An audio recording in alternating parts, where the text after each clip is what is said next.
teacher staff morale activities, Teacher of the Year banquet, and board members meet and greet. And this total budget amendment on the back is for $14,500, and it's going into their debiting line 141-44-570 contributions, and crediting 72-310-599 other charges, $14,500. Is there a motion that we approve this budget amendment? Make that motion. Mr. Jerry Aycock made a motion to approve the Board of Education's budget amendment. I'll second it. Mr. Myron Rhodey, second. Any questions or comments? You can see where it was passed by the Board of Education on January 13th in their January board meeting. Will you call the roll, please? Beth Pafford, Yes. Anita Puckett, Yes. Jenny Trout, Yes. Shay Flatt, Yes. Myron Rhodey, Yes. Janice Fish Stewart, Yes. Matt Adcock, Yes. Bruce Malone, Yes. Jerry Adcock, Yes. Susanna Cripps Daughtry, Yes. Julie Young, Yes. Jeff Barnes, Yes. Sabrina Farler, Yes. Scott Little. Yes. 14 yes. Motion passed. Our next budget amendment has to do with the Highway Department. There's two budget amendments that you have in your packet, and the first one is the debiting fund balance, account number 3900, in the amount of $40,000, and they are crediting employee benefits, account number 66000, line 204, retirement. The reason for request is this didn't budget enough. We budgeted on the old pay rate instead of the raise they got this year, an oversight on my part. So that's Renee, so that's the first budget amendment. The second budget amendment is for $500. Also debiting fund balance, crediting 65000, other charges, line 513, workers' comp insurance, in the amount of $500. This is to finish out the year. They weren't for sure the grand total before they had to submit their budget. These are two budget amendments from the Board of Education. Is there a motion? I'll make a motion, we vote on them together. Approve them and vote on them Right. together? Motion by Mr. Myron Rhodey that we approve these two budget amendments from the Highway Department and vote on them together. Is there a second? Ms. Jeannie Trapp, second. Is there any questions, comments, discussion? Mr. Clerk, will you call the roll, please? Shay Flatt, Yes. Jenny Trout, Yes. Anita Puckett, Yes. Beth Pafford, Yes. Myron Rhodey, Yes. Janice Fish Stewart, Yes. Matt Adcock, Yes. Scott Little, Yes. Sabrina Farler, Yes. Jeff Barnes, Yes. Julie Young, Yes. Susanna Cripps Daughtry, Yes. Jerry Adcock, Yes. Bruce Malone. Yes. 14 yes. Motion passed. Okay, the next item on the budget amendment is to consider an act on the 2022 DeKalb County road list. You all have a copy that was in your packet. This is, I don't think, to this list that we're doing here, there wasn't anything different from last year. So there wasn't any roads that were added or any roads that were closed or taken off. So this is, I think, the same road list, Danny. There wasn't any additions. Is that correct? Okay. So, you know, that's part of what the road super has to do, is have to present a road list to the county commission and has to be approved.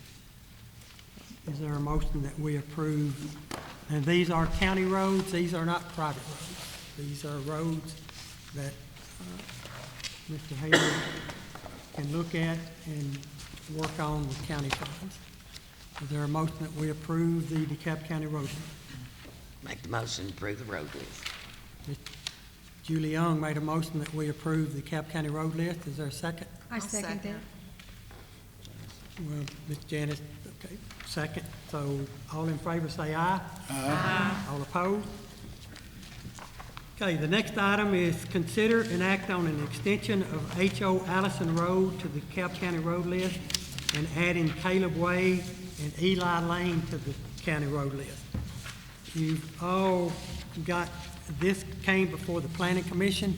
This is part of a subdivision that was approved by the Planning Commission over in the Austin Bottom area. Is that correct, Danny? And the gentleman that did the subdivision extended a county road and requesting that that extension be put on the county road list by 2/10 of a mile, and also adding two roads that were inside the subdivision. Caleb Way, it's 0.31 of a mile, and Eli Lane, 0.25 of a mile. Now you can see, you have here in your packet some notes from the the notes from the January meeting where these roads were added. There was a public hearing held. There also was an engineer that the contractor had to hire, and the roads were approved. And I think Mr. Hale went over and took a look and measured the width and all that, and they do meet specifications. So this is to be added to the road list that we just approved if you approve this. So you're adding an extension of H.O. Allison Road by a couple of tenths, and then adding to the road list Caleb Way and Eli Lane. Is this a motion that we approve these roads to be added to the Cap County road list? Tim, I make a motion that we add these to the county road list. Yeah. Ms. Janice Stewart made a motion. Is there a second? Second. Mr. Myron Rhodey, second. Any questions or comments? If not, all in favor say aye. Aye. All opposed? The next one has to also do with roads, but this has to do with the private roads. This is where some people are requesting naming of a couple of private roads. This was sent to us by 911. From Mr. Brad Molinak, said we have 3 more roads for approval by the commission this month. The first is Pew Farm Drive. There is only one property owner on this one, and this is what the family requested.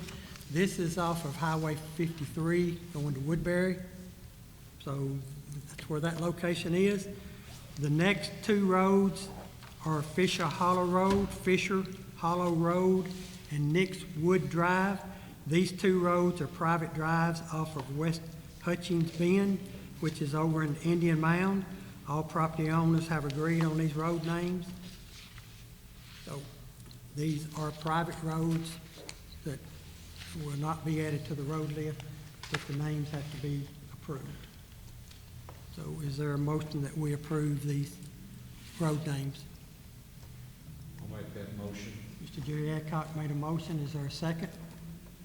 I'll second. Ms. Beth Patrick, second. Any questions or comments? All in favor say aye. Aye. All opposed? The next item is consider and act on appropriation of a portion of American Rescue Plan funds. We had an American Rescue Plan meeting, workshop in Tuesday, and then we had our county workshop for a commission meeting on Thursday. And I think by the end of our workshop where we set our budget, there were some people that would like to have this added to the budget, to the agenda. This is one of the things that we did add. In Pacific, you can look at the list. TDEC, $373,000. This is a 10% match using ARP funds. I'll expound on this. I have talked about it in the commission meeting. In addition to the American Rescue Plan money, DeKalb County will also be receiving some Tennessee Department of Environment and Conservation funds that have to be used strictly on water and sewer. The cities of Alexandria and Liberty receive their own money. DeKalb County will be receiving $3,730,767.93. We are a funding level, co-level funding of 80-20, which means that if a project comes before TDEC with these funds, I'll just use an example, if a utility brings a project, say it's $1 million, then 800,000 of it could be used from the TDEC funds. 20% has to be matched by somebody, whether it be the utility or whoever. So you can use American Rescue Plan money as a match. So I think we discussed as a commission to help out a little bit further and match 10%. So, and then the utilities would have more or less some skin in the game also. So 10% of that would be $373,000. So that's where you get 10% match. So if it's 80% with TDEC money and 10% with ARP match, that's a pretty good amount of money to help utilities 90% towards their project. Also, I told you in January, spoke to you about DeKalb County would be receiving a new health department with state funds, and it was approximately $3.9 million. Normally, a county would be required to do a 25% match, which would be close to $1 million for the county, but we can use our American Rescue Plan funds, and it can't be, our match can't be more than 10% of the total amount of funds that we're getting. So we're getting about $3.98 million in American Rescue Plan funds. So our local match for the health department, instead of being close to $1 million, by using the American Rescue Plan money, would be $398,000. Also, we had discussed for the DeKalb EMS, the Lucas devices to help our employees, and they're for $88,642. That does chest compressions, and also some Zoe heart monitors that are out of date, or will be out of date in just a couple of months. And those, there's 3 of those, there's 4 Lucas devices, 3 Zoe heart monitors, in the amount of $96,864. Also, we had talked about with the rescue squad, they had talked to us about, we started the Swiftwater Rescue Team, which they had to go out last week, by the way. We started Swiftwater Rescue Team and made up of people from Alexandria Fire Department, Smithville Fire Department, County Fire Department, Rescue Squad. We started that, but they're requesting a raft, which is around $7,000. Also, a underwater camera. I believe it's a robotic type camera, which is $50,000. And then requesting a drone, which is $6,500. You have this in front of you. That is a total of these items here of $1,020,006. If you add the $750,000 that was